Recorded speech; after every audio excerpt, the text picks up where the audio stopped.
As the temps start rising, I feel the familiar urge to refresh my closet, but I don't want to waste money on pieces I'll only wear once or for just one season. Thankfully, Quince changes that.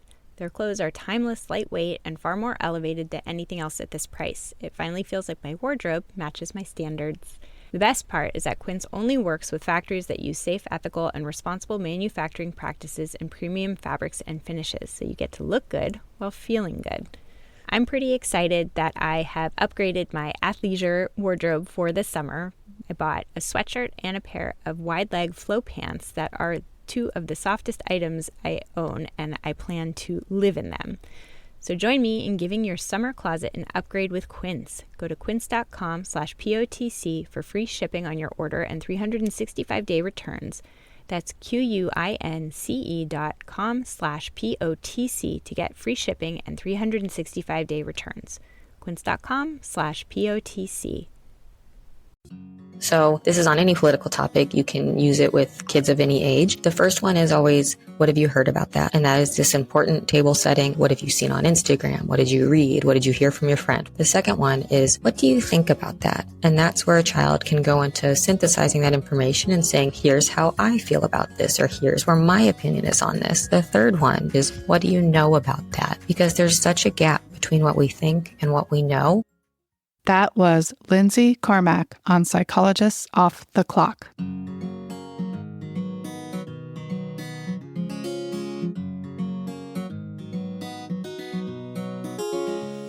We are four experts in psychology here to bring you cutting-edge and science-based ideas to help you flourish in your relationships, work, and health. I'm Dr. Debbie Sorensen, a clinical psychologist practicing in Mile High, Denver, Colorado, and author of Act for Burnout, Act Daily Journal, and the Act Daily Card Deck. From America's Heartland, I'm Dr. Emily Edlin, a clinical psychologist based in Chicago, Illinois, and author of Autonomy Supportive Parenting. Calling in from Vienna, Austria, I'm Michael Herold, ACT coach, confidence trainer, and author of an upcoming book on being a better conversationalist and making friends. And from coastal New England, I'm Dr. Jill Stoddard, author of Be Mighty, The Big Book of ACT Metaphors, and Imposter No More. We hope you take what you learn here to build a rich and meaningful life. Thank you for listening to Psychologists Off the Clock.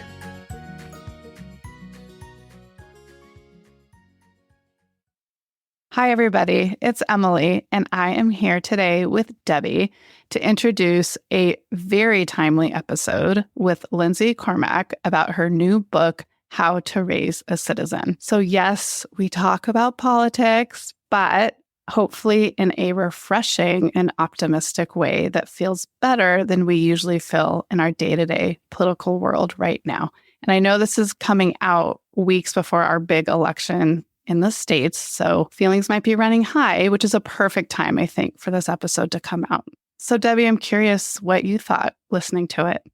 I agree that it's good timing because the political situation sometimes feels hard and discouraging, and we have to have some hope for the future. And one of the things that we can do is bring this into the lives of young people and into our parenting roles or whatever role in which you might be interacting with kids, because I think that, we're role modeling the importance of being involved and being thoughtful. And I think that she gives some really practical strategies on how to do that. And to me as a parent, I think this is really important that my children are aware of the problems of the world and that they have, I don't want to put all the responsibility on them to solve everything because that's too much, but what they do matters. And I think that kind of conveying that message, like role modeling that to them and talking to them about things. When I do, and my kids are only 10 and 12, but still sometimes I'm kind of in awe by the things that they know about and the way that they can think about things. It does give me a sense of hope. How about you, Emily? I really got a lot out of this conversation. I share in the episode my own struggles with how negative, I think we're all struggling with this. Right now, the tenor is so heightened in such a negative way that I think two things can happen as a parent or an adult around kids is that you either just don't even want to expose them to it because it feels so toxic, or you just don't want to deal with it. And so we don't talk about it. Now, in my house, we do talk about it, but in some ways, I wanted Lindsey's guidance on better ways to talk about it because it's easy to skew negative. And I really appreciated kind of her framework of politics is happening to all of us, and we can ignore it and have it happen to us with no agency, or we can pay attention and make some choices to be more actively involved. And we are raising the next generation of citizens. So it's not about this election this year. It's really about, if we want a strong and healthy democracy, we do actually have a role as parents or adults interacting with children. I think this episode pairs nicely with the episode I released a couple of months ago with Diana Smith. And we called that episode Uniting Toward a Better Future. And I think we talked about some similar themes in both episodes, and both gave me this sense of how there are many people out there who are good people, whose hearts are in the right place, who are out there working hard on problems in the community, problems in the world. And it is hopeful. And I think that this is just a way of bringing that thinking into your parenting and giving you concrete steps for things you can do, how to help your children be more informed and aware and take action. And I love that. I think it's important for all ages. And it also reminded me of some of the episodes we've done in the past. We did one on social justice parenting. We did one called, the book was called How Not to Raise an A-Hole. Even the one you did, Emily, with Jennifer Wallace on toxic striving in her book, Never Enough, about teenagers. One of her messages is your actions matter.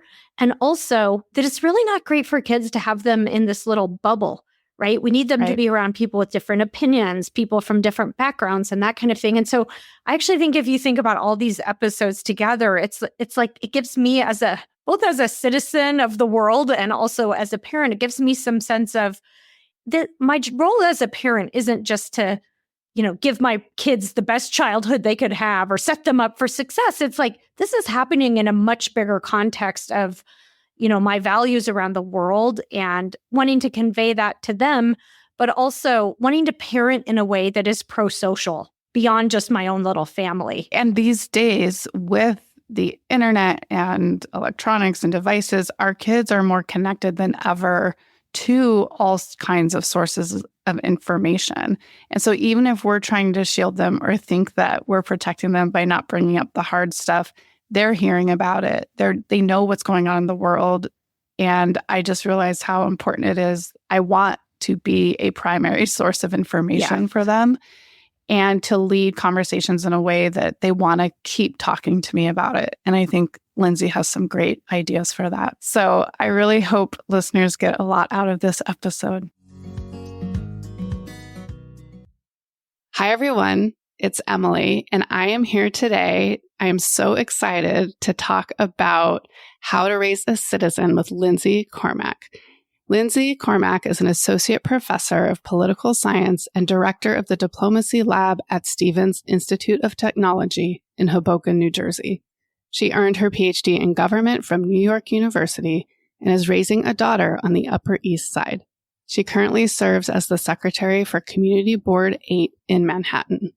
She created and maintains the digital database of all official Congress to constituent e-newsletters in the DC Inbox project. Her research has been published in multiple journals, as well as in popular outlets, including the New York Times, the Washington Post, 538, ProPublica, the New York Post, NBC News, The Hill, and more. Lindsey, thank you so much for coming to Psychologists Off the Clock. Emily, I'm so happy to talk with you today. I'm looking forward to it. Me too. So we are recording this a little bit before it actually airs, and it will air just before our election in the United States. So this is a timely book with this election year, but you didn't write the book for us to prepare for the 2024 election. You wrote this with a much broader mission for parents. So tell me a little bit about your inspiration for the book. Yes, it's true that I didn't write this for this election, but I will say elections are one of the greatest times to do this sort of work with your kids, because we really only get 4 or 5 presidential elections with our kids before they become voting eligible adults themselves. And so I think picking it up and figuring some of this out right now is a really great thing to do. I wrote it because I work at a very good school with students who are so smart. They test well. They know how to do school well. They go on to great careers. But I find that most of them do not know the very basics of their government. And it's not their fault. In a lot of ways, they're let down by our systems. I set out with 6 research assistants to go see how are we preparing our kids once they become 18 to be voting eligible, to understand what they're doing, to exercise their power. And originally, we thought we were going to write a book on school curricula, sort of like how Holly Corby did with hers. But what we found is that there's a lot of really hard constraints right now in schooling. And this became a parenting book because I don't know any parents who don't want their kids to be as powerful, as healthy, as successful as possible, but they're not going to be able to get there alone based on what they learn about government, politics, and civics in schools. So I'm taking it straight to the people who have the most time with these kids in the first place. Yeah, I think it's so important in reading the book. I was thinking a lot about the curriculum part and the burdens that schools are bearing right now, that we really can't be expecting this to come from their traditional education. So, I would share that I grew up with parents who always talked politics with me. So my dad especially has been really highly engaged and politically active. So it's been just a normal part of our family dialogue and not a taboo like it is in so many places. But as a college professor, you talk about seeing young adults arriving at college without that kind of background. And you quote a stat in 2020, only 25% of 18 to 24-year-olds reported having political discussions with their parents. So why is this problematic? Well, part of the reason that it's problematic is that our kids come into a system where they're constantly playing catch up as soon as they become adults versus being ready to go on day one. Our politics feels worse when it does not reflect the will of its people, and it simply can't reflect the will of young people if they do not know how to interact with the system. And frankly, a lot of us have things to learn. I don't really know anyone who thinks our politics is feeling and functioning really well right now, but it's not going to get better unless we get better at doing it. We sort of get the politics we deserve, but it's not really any one of our faults because we have these systematic failures to sort of value this sort of discussion. We don't really do this sort of education in our formal systems. And so it's harmful in a lot of ways, but there are routes out of it. And I think those are by agreeing to do a little bit more ourselves. Which is where your book comes in and what we'll be talking about today, which is great. I will say it's very empowering as a parent. You break it down. It doesn't feel so overwhelming and daunting of a task. And I think it'd be helpful to start with even defining citizen. Your title is How to Raise a Citizen. So what does that mean? Yeah, and this is something that, we have this sort of legal definition of a citizen gets entitled to these rights or these privileges. And that's not really how I think about it. I think about it in a much broader way. I think a citizen is someone who has agency within a political system, someone who understands and how to activate their own political power. It's someone who's a part of a community, knows what it is to care about that community, and has the capacity to act on their wishes. So it's not necessarily, do you have this piece of paper? Can you legally do this or that? It's about the ability to influence your community and know how to use that power.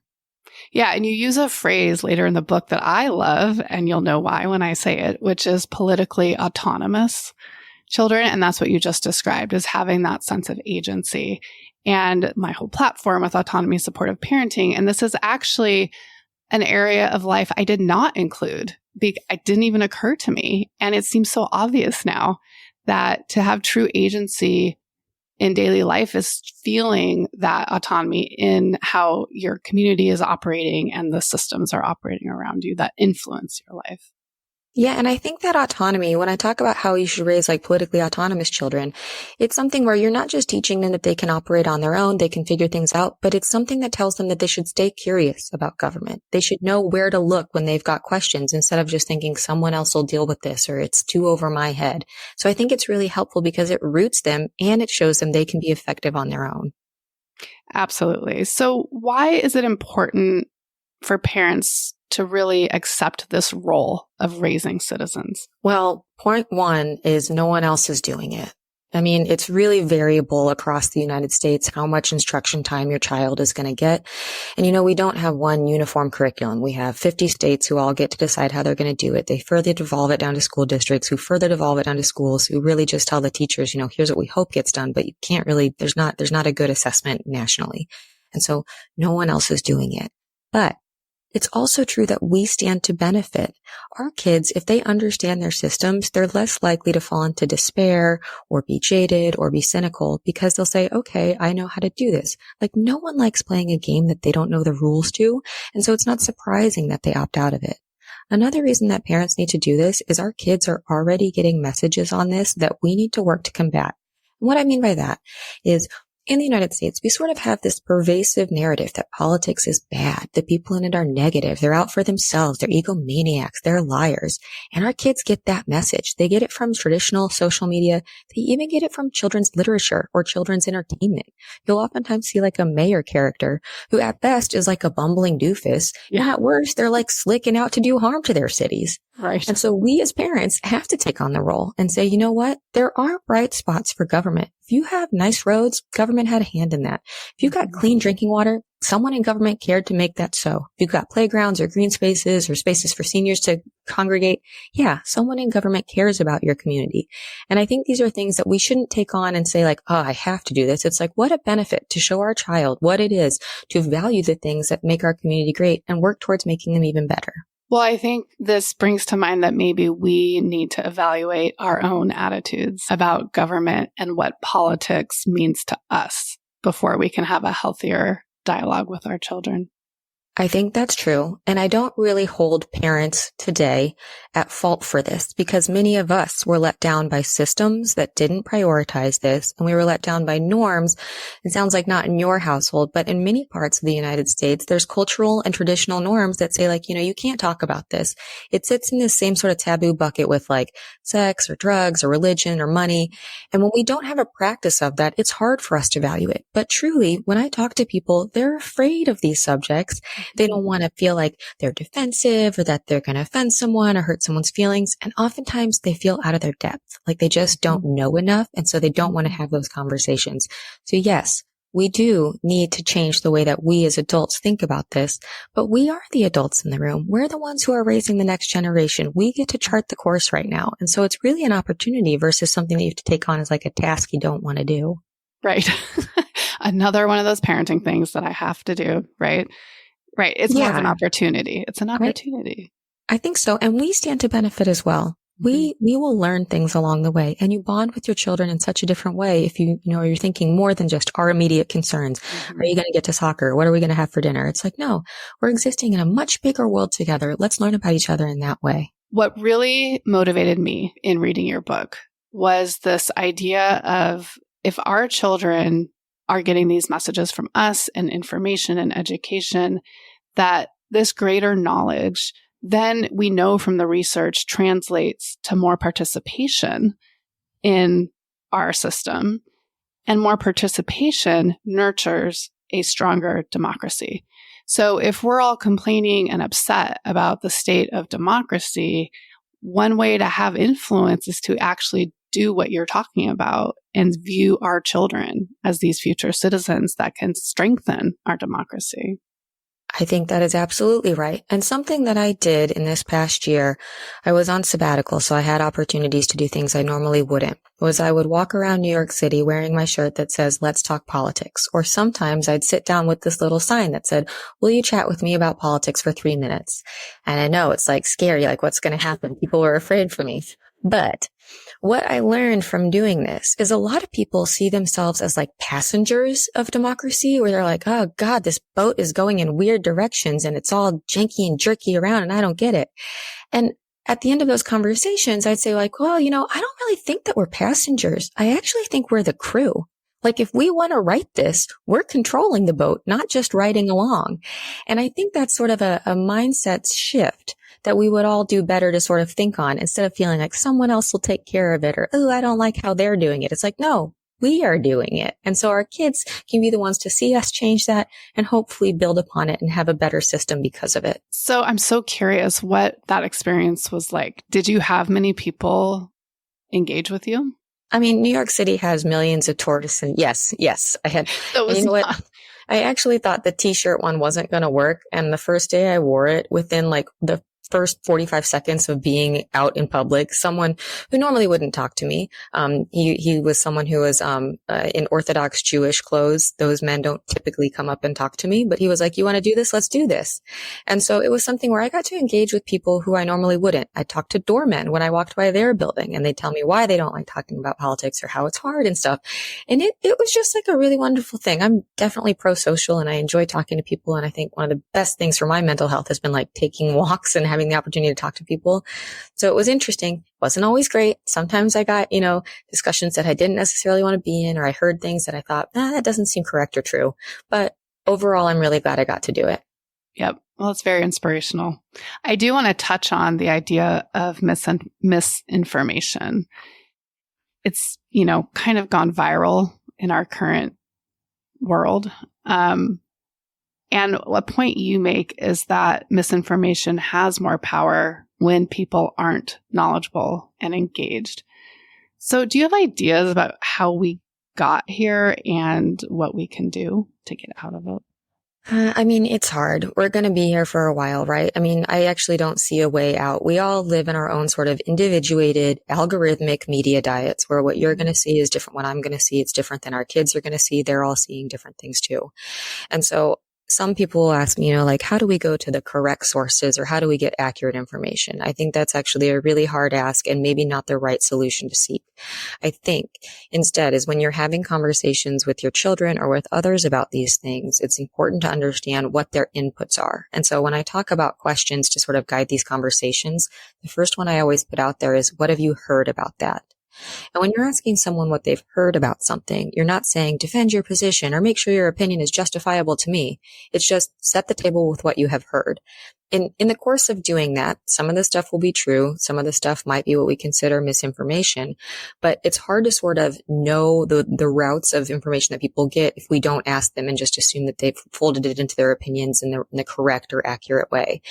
I think it's very hard, but I also know that the fewer things you understand about the government, the fewer things you know about politics, the more vulnerable you are to manipulation and misinformation. And I'll give you just like a quick example.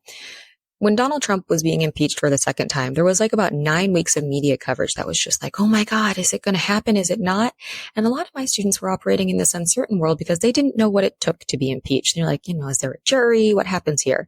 And for me, I sat there pretty calmly and was like, well, I don't know. If 2/3 of the Senate isn't held by the opposite party, that's probably not going to happen. Yeah. And so you can take the temperature down. You can understand things a little bit better the more you know. And so I think misinformation, disinformation become less of a problem if we have a better, more rooted understanding of what's going on in the first place. I think it's the idea of decreasing our children's vulnerability to misinformation by arming them with these skills and knowledge from us. Absolutely. Absolutely. Yeah. And when we think about it, like no one gets misinformed on math. It's right. Like, we've learned it from K through 12. We understand it. No one's going to be confused into thinking this actually does equal that or multiply that. It's like, no, we know this. But we don't learn these things. And so we just have a lot more vulnerabilities in this space. Yep. So I want to move on to really delineating the reasons we should be talking about politics with our kids. So where would you start with that? Well, I go back to reason one is they need to hear it from someone because they're not hearing it, which means that they don't have an ability to like interact with the system in an agentic way that they can make their own choices. So we kind of have to do that for them. But second is they model us when they model what we see or what they see, and they model what they don't see. And so if they see you caring about a community, if they see you caring about these bigger problems, they understand that that's something that they probably want to do as well. If they never see us talking about politics, if they only see us saying negative things, they get the message that like maybe they shouldn't care about it or they should only think bad things in the first place. We shape the way that they dream. And so if we don't expose them to these things, if we don't show them modeled positive behavior around it, they're not going to get it. And I don't think that people want their kids to grow up frustrated by politics. I don't think they want them to grow up being like confused about what's actually possible. And so we just kind of have to take it on so that we're better for it and so are they. You talk about also the development of non-cognitive skills like motivation, determination, personal efficacy. How do all those connect? So there's a really good book that's by Sunshine Hilligus and John Holbein that are looking at all the different ways that we sort of approach young voters and how they sort of make sense of problems, how they thrive academically, how they sort of like have the ability to be more positioned to succeed. And what this and other people who are doing research generally, like grit and stuff like that, comes down to this collection of non-cognitive skills. And the thing that's neat about civics, politics, government is it addresses so many different pieces. It's not something like math where it's like memorize, practice, get it. It's like hold different parts in your head, be determined for outcomes, think about what you can do. It's both history, it's like forward thinking, it's collective, it's individual. And so when you're doing these sorts of things that take research, that take listening, that take participation, that take advocacy, all of those things contribute both to their political development, but also to their growth of empathy, emotional regulation. They can like think through moral reasoning. They can be more future oriented. And those are those non-cognitive skills that we should value and that make our kids better in all sorts of settings, whether or not they go on to politics or anything else, interpersonal relationships, business relationships. Those are valuable things to have, and politics has it all. It's also pervasive. Like it's going to happen to us whether we like it or not. So we might as well get practicing on it because our lives are better for it. Well, and you have a section that the subheading was brilliant. It was talking about politics helps kids get into college. You got parents where they care. So say more about that. I think it relates to what you were just saying, but is there more you would add to that? I'm glad that you like that because for me, I could have written a book that was like, you should do this just because you should, the end. But there's all these other benefits. So what I mean about how it helps kids go into college is a few things. One is a child who engages with civics. And what I mean by that is they're like either volunteering at a political office, they're maybe working on a campaign, or maybe it's not political. It's like I had an organization that got together to clean the park, or we wanted to make sure our basketball courts had better equipment on them, whatever. It shows a lot of things about a child that makes them more attractive as prospective applicants. It shows that they are willing to learn things. It shows that they're willing to take initiative. It shows that they are pro-social, that they're willing to understand how other people are operating. They can work in a group. They can take on leadership roles. So there's all those like little sorts of signals that are really easy, good thing for college admissions people to look at. But there's this secondary piece that makes them more attractive, which is every college, no matter the size or the location, benefits if it has relationships with local, state, and federal politicians. I can say it from my own school that we have students who have interned at the senator's office, and then it's a valued relationship because then they get to keep revolving door and new students to do this. If you have relationship with state politicians, that helps when you're thinking about how are we going to have maybe new tenure debates? What are we going to talk about for funding for our schools? Those relationships are beneficial. And for local officials, most universities at some point are going to react with zoning. Maybe they want to expand. Maybe there's something with like community policing that's happening on their campus. So those relationships are valuable. There's not really a detriment to doing this, both for the development of the human as the applicant, but also for the relationships that the university stands to benefit from. The final piece is universities want kids who make an impact in their life. They want them to get into college, do well, go on, and change the world. Kids who understand civics, kids who understand politics and government are the ones who are well positioned to do this. And so it's just a signal from beginning to end that these are better candidates. Well, and the non-cognitive skills you were talking about earlier helps kids do better in the college environment too. So it all fits together. You also talk about how it's good for mental health. And since we are a psychology podcast, let's talk a little bit about that. Yeah, there's a lot of different routes to benefiting our children's mental health if we talk about politics. But I think initially people are afraid of this. They're afraid of like, if I get into this, they're maybe going to get scared about things that they can't control. Or maybe they're going to get into doom scrolling and they're not actually going to be able to like figure out how they have a role in this. And so I want to make sure that I caution people that it's not just, send them into some sort of like rabbit hole on politics and hope that it works out well. That's not what I mean. What I mean is politics, the future, uncertainty are all things that have anxiety. Like there's, we don't know what's going to happen. But the things that tend to plague our children in the U.S. are things like anxiety, depression, poor emotional regulation, loneliness, isolation. When we think about how politics can help these things, we have to get past the frustrating part and instead let our kids think about and dream about a better politics where they have agency in it and they can influence it. One programmatic thing that you can do is have your child be introduced to local political activities so that they can have a purpose. Local political activities thrive on the routine in-person interactions of people. It allows you to come back to something, meet new people, do something. And it's oftentimes really easy. It's like easy to change because there's not that many people in that space in the first place. And so when they get these sorts of things, they can practice what it is to be engaged with other people, what it is to advocate for something, what it is to organize. And it takes away some of this, dread about politics or fear about this big behemoth that's making decisions and not on our behalf. It's like, well, no, we can be a part of it. And I think starting locally is the easiest way. And for young children, it's possible. Federal politics, that's hard. State politics, kind of hard. Local politics, very easy. Yeah. And I love that. I really took that away from reading your book, is how accessible local politics is. And I think a lot of times we're so focused on what's happening, mostly at the national level, also sometimes at the state level. We forget about the local systems and governance that is so much easier to interact with and have that humanizing of what government is. I want to move into how we actually have these discussions with our children about politics.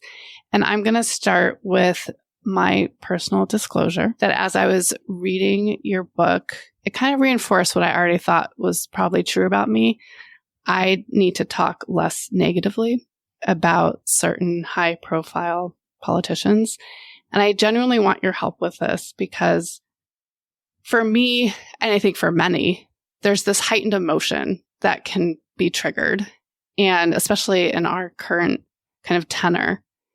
And for me, if there's someone that has a lot of power over our democracy and our voters, and that person is acting in direct opposition to my deeply held values, it's hard to be neutral with my kids, right?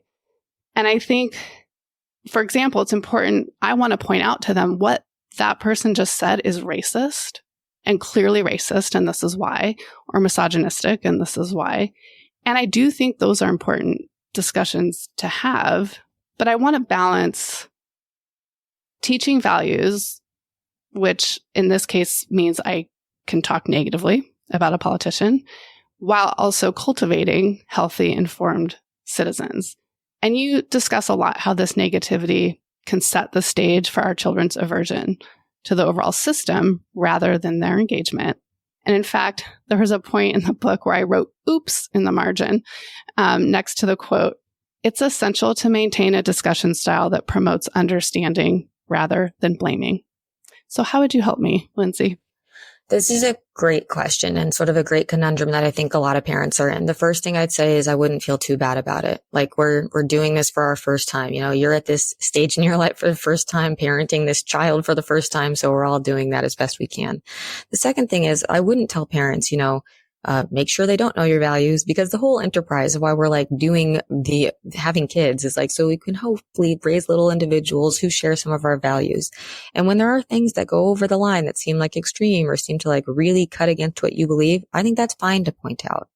I think the challenge is not so much balancing where you say okay, what are positive parts about this person? I think the challenge is making sure that you have opportunities to see other candidates, maybe not for the same race, maybe for your House race, maybe your senator, maybe your governor, and exposing them to that and saying ooh, I do sort of like how this person is looking at that. And that takes a little work. That takes a little research. That's looking for something else. But I also think we need to trust our kids on their own internal barometers of things. They know when they're around someone who feels like a bully, or they know when they're around someone who feels like they're being mean to other people. And so the question isn't always pointing that out, but it's asking, would you want to work with someone like that? Would you want to have someone like that in your friend group? Would you like them to be the people who pick where you go on your field trip? And I think our kids can pretty much suss that out for themselves. And it's just that I want us to not get into all them hearing is our bad thoughts about politicians, because they do hear a lot of that. It's not necessarily about finding the bright spots in everyone, but it's making sure that there are bright spots about government, about leaders, about politicians that they can see, because not all of them are bad. And if you really want to look for people, go look in your local and state level. Most of these people are essentially volunteers. They're paid very little or not at all. And all they're doing is thinking they have something to contribute to make their communities better. And they're trying hard to do it. And so kind of like humanizing that effort versus the efforts that you see mostly at federal levels, where it's like people will do sound bites or they'll do television or Instagram or whatever it is that like, it really gets us. Local politicians aren't doing that stuff. They're trying to like figure out how you can get your sidewalks fixed. And that's a good thing that shows care about a community. I just thought of a fun activity to do with kids, which would be to watch Parks and Rec. I haven't seen this. People say I would like it, but I haven't seen this.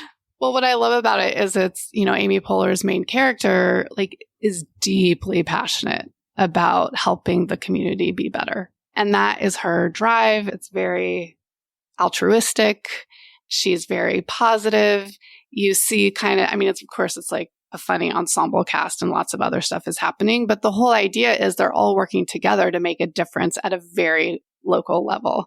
So I think that actually could be a fun way to kind of start that exposure and dialogue. Absolutely. Something else that I encourage parents to do is let their kids meet their local politicians. Mm-hmm. And part of it is you just sort of don't know what that impact is, but it does show them like, this is your neighbor. This is someone who maybe looks like you or looks like grandpa or looks like auntie, whatever. Like I have a niece who's 7 and she asked me, she was like, who's the mayor of my town? Because we were talking about the difference between like mayors and governors and presidents. I was like, I don't know because I don't live where she lives. I was like, well, let's go find out. We got online together. We found out who her mayor was and we sent him an email together where we said, hi, my niece doesn't know you, but she's in your district. Could we set up sometime to meet? And we're going to meet him tomorrow. So like he responded in a week and was like, sure, come to the community center on this day at this time. I'll be happy to meet you. And she's so looking forward to it. She's been telling everyone this week that she's going to get to do it. And I can't wait for her to shake his hand and just sort of understand that power is not always bad. Most of the people who are doing this work think they can do something better for everyone. And that's a good pro-government message that she's going to get. I love that. And what politician is going to turn away a cute little 7-year-old? Right? Especially at the local and state level. Local and state level, they want to know these people. They want to be in front of them. And it's important for us to be in front of them too and for them to see kids because they oftentimes do their work in places that kids are not present. So it's easy to lose sight of those are your little constituents too. Right. And they will become voting constituents at some point. Correct.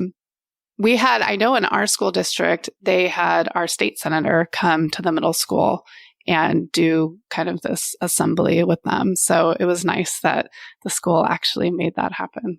So let's get into the framework of discussions about politics with our kids.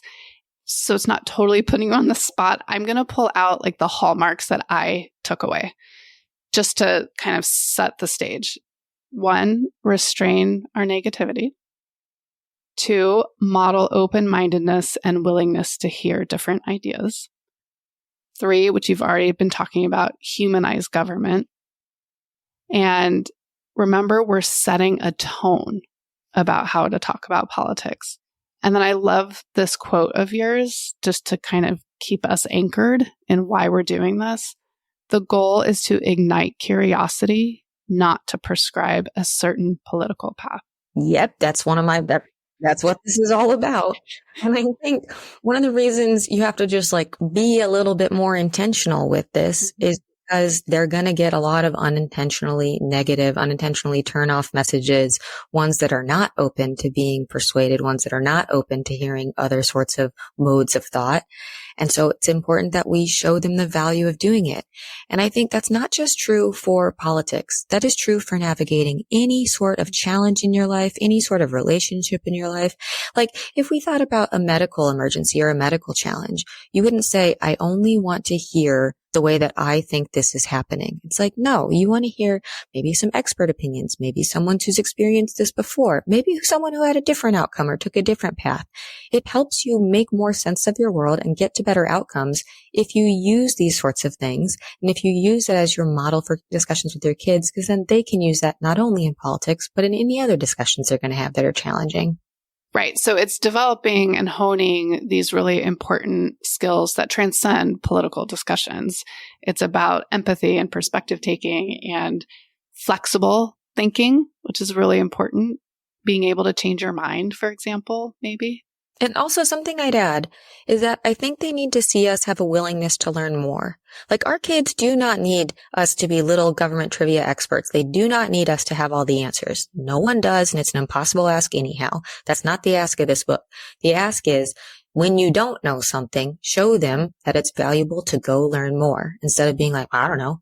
Because a lot of politics happens like that. It's like, I have my opinion on this, and someone says, oh, okay. Well, what about for your house race? I don't know. Okay, the end.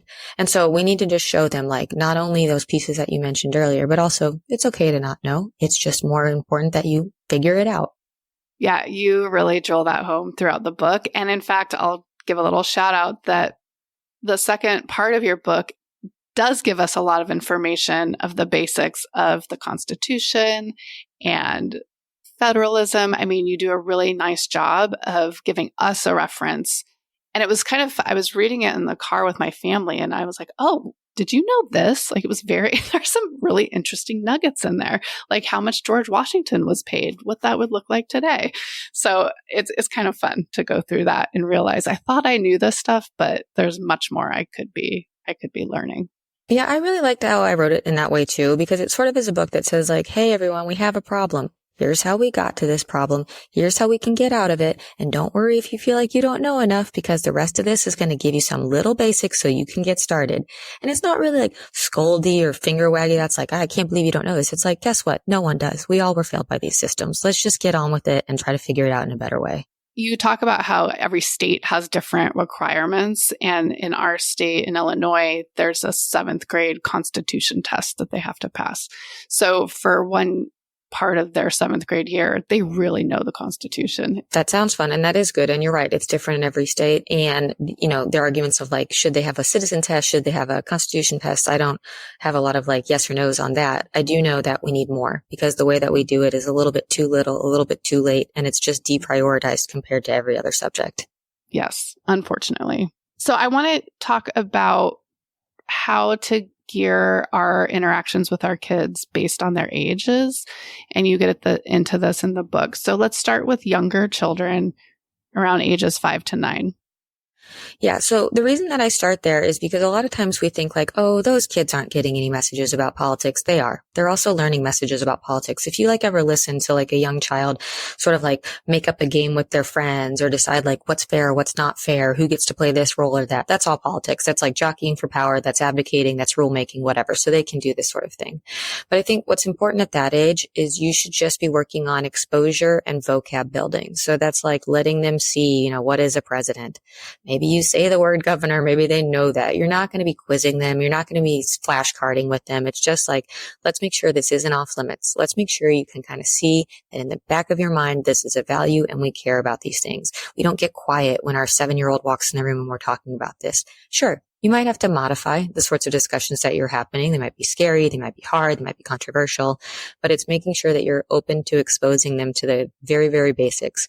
They also aren't really big concept holders at that time. They're more like people holders, like they can understand, you know, like maybe they're reading a book about Abraham Lincoln. And I just want them to like be able to be exposed to these things versus, you know, idolizing and figuring out their favorite basketball players only, or learning all the rules to those games, but not learning any of the rules to this game. And so I think that that's like the 5 to 9 basic is just like be up to the task of exposure at that point. And you're right. They are absorbing more than we realize. I just got a text about how the soccer carpool last night, and this is for 9 and 10-year-old boys. Apparently, they were having their own discussion about the presidential debate that happened a couple days ago as we're recording this.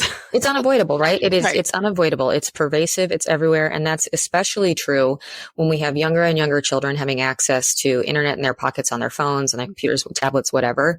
It is unavoidable no matter what. They're going to hear it. Yep. So we want to make sure we're part of it and have our influence. Okay. So that's great guidance for younger children. Let's move on to adolescence, which is around 10 to 14. Yeah, I break that in because adolescents, they can start to do more concept holding. They can start to do, like, when we talk about, like, what is one person, one vote? What does it mean for a democracy? What is a republic? Those are questions that they can start interacting with. They might not show that they're like totally interested in that, but they can do this work, and some of them will be interested in it. I think it's important that at that age, you just sort of start to build on the blocks that you've already laid down, making sure they kind of like do more than perceiving a personality. They kind of like see this as a system. It's also coinciding with the time where most kids in either 7th or 8th grade are going to get a class that's like US history or world history or something that's like a social studies-ish. And so that's a time when, as a parent, you can kind of lean into this in the same way the school teachers are and sort of like build around the curriculum. I think something that's really important is oftentimes when we teach kids this age about like the founding and our history, they think it happened like 5,000 years ago. They think it was like a bunch of old people who were like absolutely all knowing and figured it out and got it right. And that is not true. Right. It's like 250 years ago. They got plenty of things wrong. We have an amendment process that speaks to that. Many things were updated right away. Mm-hmm. And I think we need to teach them not to be spectators of this history and instead start to see themselves as stepping into participation, because that's what they are doing. And so it's not just like, here's the history, here's the setup, it's all done and final. It's like, actually, we make this world. We're the ones who get to influence it. Sure, that wasn't true in the founding for all of us, but it's increasingly so that as soon as you're 18, this is part of your job. This is part of the thing you have a piece in. Right. And so now, even at 10 to 14, you're developing the skills to then be able to do that at 18 in a more kind of productive, active way. Yeah, you're building towards that. And there's also an increasing number of cities and towns that are doing things like youth councils, where they'll ask for like young people to be a part of it when they're thinking about public spaces or school stuff. And that's something else they can start to get involved in. I'll tell you something that we have a town where I spend a lot of time, Ulster County, in the Hudson Valley of New York. They have this contest for who's going to draw the I voted sticker. And the last 2 times it's been won by 13 and 14-year-olds. And they're not what you might think of like, oh, it's like an eagle and a flag or something. One of them is like this crazy little spider head. There was like a kitty that just won this next time around, but that gets them involved in a process that lets them understand like, oh, this is kind of neat. And so that's something that those kids can do as well. I love that. Okay, let's talk about teens and young adults, 15 to 18. Yeah, 15 to 18 is where my work sort of gets a little bit harder. And I say there are some things your kids need to know before they leave your house. And we built this list based on talking to teachers about what doesn't get covered in schools. And we looked at sort of like the national data on how kids are doing on AP US government. And we looked at surveys about what they know and what they don't know. And there's plenty that they don't know. And I oftentimes see these headlines that are like, oh, they don't know who wrote this or that. I'm like, that's not necessarily what they need to know. They need to know what allows them to exercise their power. So there's 5 things that I say your kids have to have before they leave the house. The first one is they need to understand how to register to vote. Voting is the power that unlocks everything else. It is what connects you in accountability to your system. And you might say like, oh, they're going to learn it in schools. On average, they don't. The last time we had a federal election, only about a quarter of our 18-year-olds were registered to vote, despite the fact that they're pretty much all eligible to do that. It's something that parents have to help them with because oftentimes they're interacting with systems that they don't know about. So a lot of states will say, what's your social security number as a part of your voter registration? Most teenagers don't know that. They've never seen the card. They like kind of understand that it exists, but they don't know that. So we have to help them on that. In some states, depending on where you live, you can't register to vote online. Like they might be used to, doing their homework online or registering for concerts online. Some states you have to print out a form. It's like an old Scantron and mail it to some place that they've never been to or walk it to like a board of elections office that they're never going to go to. And so we have to do that. We can't expect them to do that. So that's thing 1. Teach them how to register to vote. And then once they move out of your house, you got to bother them a little bit every time they change their address and be like, okay, guess what? Got to update this, which is annoying, but it's how this works. The second thing that I think they need to know, and this was built on talking with the teachers, is the difference between primaries and general elections. We would all do better served to know these things, but increasingly throughout the United States, because of how we cut up our districts, the competitive election on who's going to actually have that official seat happens in a primary election, which are these intra-party, Democrats versus Democrats or Republicans versus Republicans, or some states they have like mixed primaries. But oftentimes that is where the competition is. And by the time you got to the general election, it's pretty much determined who's going to win by who has a registration edge, who has more voters that happen to live there. And so by understanding what a primary is and how to get involved in those, kids are much more likely to find someone who represents their interests versus when they get to the final two and they're like, I don't like either of them. It's like, well, the real competition was actually earlier. I hope you can find someone that you fight for. So that's the second thing. The third thing is federalism. Our kids need to understand that state governments do different things than local governments, and they both do different things than federal governments.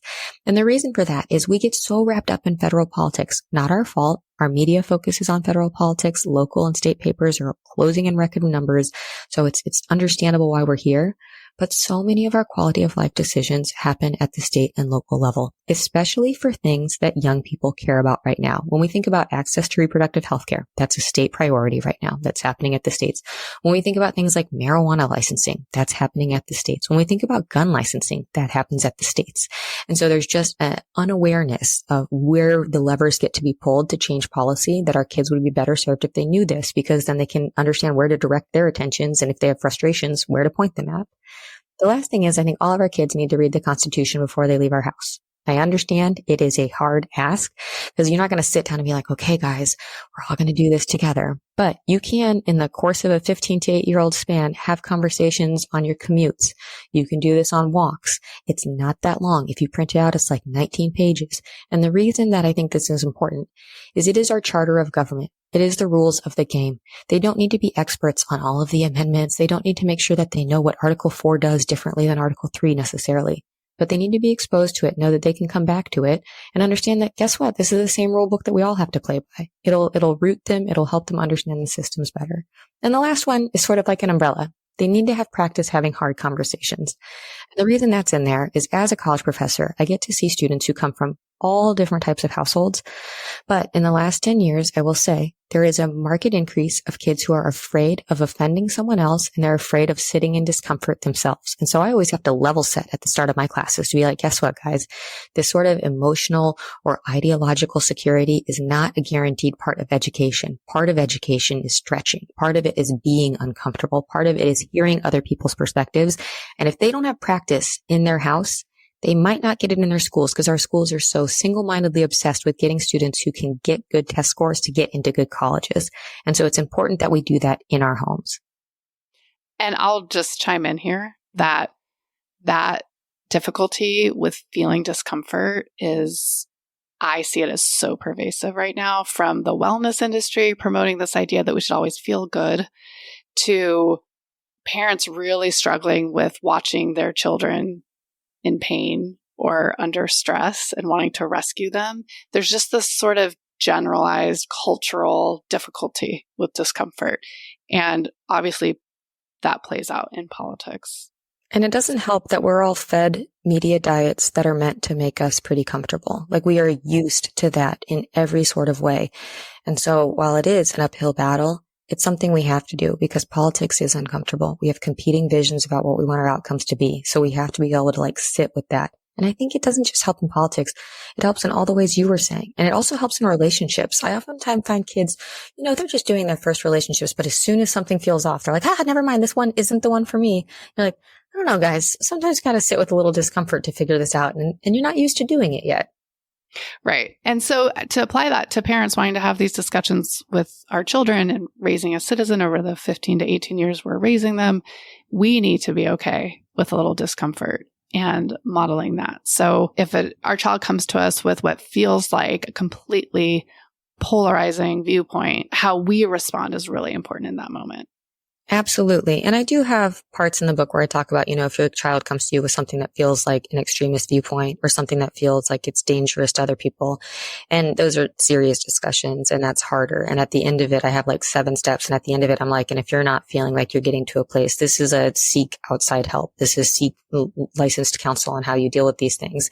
But it's easier for our kids to come to us if we model it on the smaller things. If we let them say, the wild opinion or the thing that they saw online that was really entertaining to them, and be like, ooh, okay, let's sit with that, instead of pushing it aside or not being willing to entertain it at all. And I want to make sure we explicitly say the 4 questions that you advise. So this is on any political topic. You can use it with kids of any age. The first one is always, what have you heard about that? And that is this important table setting. I just want to know what you've heard. What have you seen on Instagram? What did you read? What did you hear from your friend? Whatever. What have you heard about that? The second one is, What do you think about that? And that's where a child can go into synthesizing that information and saying, here's how I feel about this, or here's where my opinion is on this. The third one, and this is when I do it in class, this is when stuff gets a little bit more quiet, which is, what do you know about that? Because there's such a gap between what we think and what we know. And that's where discomfort comes in. And that's why you have to kind of build to it instead of starting there, because we don't know a lot about plenty of things. There's, every sort of political issue has 1,000 other things that are touching it or correlated with it. And so I like this because we say, okay, here's what I know. And then this fourth question is, what more would you like to know about that to refine the way that you think on it? And that's something when I use in classroom, if they say like, I think this is related to that, like, okay, what else do we need to know? And it might be these adjacent things that we think about. Maybe they're also related to those things. And it doesn't mean that you go figure all those things out. It means you set those seeds in your brains. There's doubt. You might have a fallible opinion. It might be something that you can come back to. And all of it is okay. You shouldn't feel defensive for having a gap between thinking and knowledge. Everyone has them, but you should be able to point it out and understand that there's a difference internally and just sort of say, yeah, you know what? There's always more to learn here. It's about staying curious on these sorts of things and showing our kids that they should do that. It's okay. They don't need to be complete answers to everything because it's never going to be that way. I just want to repeat something you said. I think it's so important. It's okay to have a gap between what you think and what you know. That's really, I think, core to all of this. Our comfort level discussing with our children and how to respond to our children is that's okay. It's embracing it rather than feeling like these shoulds. Yeah. And this is something when I talk to a lot of moms, more than dads, but when I talk to moms, there's this thought of, well, I just don't know enough. So I don't want to mislead them, or I don't want to say something that's wrong. That is an inhibiting and problematic thought that I think we need to get over, because we're never going to know enough. They don't need us to know enough. We are a part of this system, whether we like it or not. So we just need to be willing to learn more, and showing them that is important. I think it's more important than showing them how much you do know, because the hill is forever. It's always uphill, and we have to keep going towards it. We can't just say like, I got as far as I can get. No more to learn here. Right. We're never done. We're never done with this. Before we wrap up, I want to ask you, because I bet some listeners are having this in their heads. Your messaging and guidance is not about how to raise your own little Democrat or your own little Republican, or making this kind of a partisan pursuit of parenting. Will you say more about why that's your stance? Yes. So a lot of times, we want to impart our values on our kids. That's what we're doing. But the idea that a successful child is one who has the same partisan identity of you is an incorrect goal to go after. And the way that I think about this is the parties change, the personalities change, and our kids don't need to be equipped to know which team to cheer on. They need to be equipped to understand how to play the game. And so we can think about it as like raising an athlete. If you wanted to raise an athlete in a sport, you would teach them the rules, you would do conditioning drills with them, and you would practice. If you wanted to raise a fan, you might teach them, here's all the Yankees lore, and here's all the good things about our teams, and oh my God, we hate the White Sox, and here's why. But in politics, none of us are spectators. We are all the athletes. We are the ones who are on the field. And so we need to give them the tools to play that game, not necessarily just cheer on one side or another. And if our kids do turn out to pick a party that isn't our party, that's actually maybe a marker of success. It shows that you had a household that had a variety of opinions in it. You can come together on difficult topics and still love each other, despite the fact that you've picked something politically that's different. The final thing I'll say on this is that the emerging research on whether or not you can raise a kid who is a Democrat if you're a Democrat, or a Republican if you're a Republican, is very mixed. It's usually about a coin toss. Sometimes you get your way and they see the same world as you. Sometimes you don't, and it's about 50-50. So it's not even really a worthwhile thing for you to spin on. It's just something for you to accept it, like, yeah, we're living different lives. The politics are going to change. That's not the important part. The important part is that they understand their role in this, their power in it, and how the systems works. They will figure out the team they prefer. It's not on us to do that for them. So when my 12-year-old recently said, we were talking about voting, I mean, your book inspired some discussion at my family dinner table. And my 12-year-old said, well, I'll just vote for whoever you tell me to. I thought, oh no. Yeah, maybe for a little bit, right? Once they get a little older, it's like, I'll vote for whoever you won't tell me to. Yeah. Yeah. Okay. Yeah. I was like, well, okay, you're 12. We have a few years here to instill some more agency there. But well, let me tell you something that I've been talking about with people recently is the idea of once they're about 14 or so, when you have sort of like a local or state election, I think something that can be neat is turning them into the family researcher. And so, you got like a month before the election, say like, hey, can you go do a little research and figure out what about these candidates? And instead of having that be something you bring to them, they can bring that to you and then you guys can work it out. It's low stakes stuff. They'll go online, they'll see their YouTubes, they'll go to their campaign websites, whatever. But that's like a neat way for them to expose, and maybe they can make an argument that says, I think we should prefer this one or that one. Like a family researcher is kind of a nice role for kids as soon as they're old enough to kind of take that on. Love it. It's so collaborative. It's putting some responsibility on them. It's not doing everything for them. And then they're engaged in just that task, which sets the stage for a kind of mindset of engagement moving forward. Yep. I mean, what I think is fascinating, and you do touch on this, is how innately curious children really are. And it's our job to not ignore that curiosity or extinguish that curiosity. I want to end with, because I think you're very compelling with this piece, what is at stake if we ignore politics with our children? If we ignore politics with our children, our politics will only get worse for all of us. We get the politics that we deserve, and what we deserve is one with attention. We deserve one that we have intentional discussions about what we're doing versus giving it over to someone else. If we do not equip our kids with the abilities to interact with these systems, we're leaving them out and we're letting other people make these decisions. So there's really no downside to doing it. The more people who understand it, the better our government will function and be. Lindsey, thank you so much for all of your time today. Is there anything that you really wanted us to talk about that we did not get to? The only thing I want to leave people with is the notion that they should take this on. I know that for a lot of us, it feels daunting or it feels frustrating, but we have to do it. We're the adults here now. We want to make better systems for our kids. And so I really think it's something we should be willing to shoulder and just take it on. Well, thank you for creating the guide for us to be able to do this, to give us more confidence, more skills, more strategies, more motivation. You have really contributed to the world with this book. So thank you so much, Lindsey. The book is called How to Raise a Citizen and Why It's Up to You to Do It. And it's out now. Where can people find you? Any online retailer will have this book. It's on Amazon, it's on Barnes & Noble, it's on Bookshop. And if you want smaller snippets of this, on Instagram, I do really short videos at How to Raise a Citizen. Thank you so much, Lindsey. Thank you.